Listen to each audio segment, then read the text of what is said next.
बुद्धिमान कछुआ और घमंडी बत्तखें। एक शांत और स्वच्छ सरोवर तालाब के किनारे एक कछुआ रहता था जिसका नाम था धीर। धीर बहुत शांत स्वभाव का और बुद्धिमान था। उसी सरोवर में दो बत्तखें भी रहती थी जिनके नाम थे चंचल और फुर्तीला। दोनों बत्तखें बहुत तेज उड़ती थी लेकिन बहुत घमंडी थी और धीर कछुए को अक्सर उसकी धीमी चाल के लिए मजाक उड़ाती थी। एक साल जंगल में भयंकर सूखा पड़ गया। सरोवर का पानी तेजी से घटने लगा। चंचल और फुर्तीला बत्तखें घबरा गईं। वे धीर के पास गईं और उदास होकर बोली, धीर, हमें अब इस जगह को छोड़ना होगा, पर तुम अकेले इतनी दूर नहीं जा पाओगे।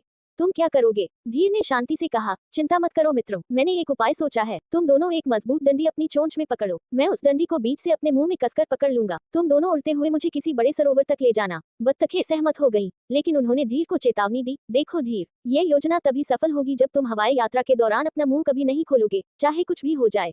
अगर तुमने मुंह खोला तो तुम नीचे गिर जाओगे। धीर ने वादा किया और वे अपनी यात्रा पर निकल पड़े। वे एक गांव के ऊपर से उड़ रहे थे।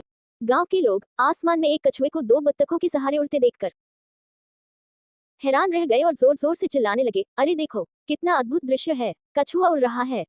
घमंडी बत्तखों को ये सुनकर अहंकार महसूस हुआ। फुर्तीला बत्तख चिल्लाया, देखो धीर, लोग हमारी बहादुरी की कितनी तारीफ कर रहे हैं। धीर कछुए ने सोचा, ये लोग मेरी बुद्धि के कारण सुरक्षित हूँ, लेकिन ये केवल अपनी तारीफ सुनना चाहते हैं। वह अपनी बुद्धिमानी साबित करना चाहता था। वह बोलना चाहता था कि यह विचार उसका था। जैसे ही धीर ने ये कहने के लिए अपना मुंह खोला, वह डंडी से छूट गया और जमीन पर गिर गया। सौभाग्य से वह एक घास के ढेर पर गिरा और बच गया। बत्तखें पछताती रह गईं कि उनके घमंड और धीर की अधीरता के कारण वे मुश्किल में पड़ गए थे। यदि आप किसी काम में सफल होना चाहते हैं तो अपने सहयोगी की सलाह को हमेशा मानना चाहिए।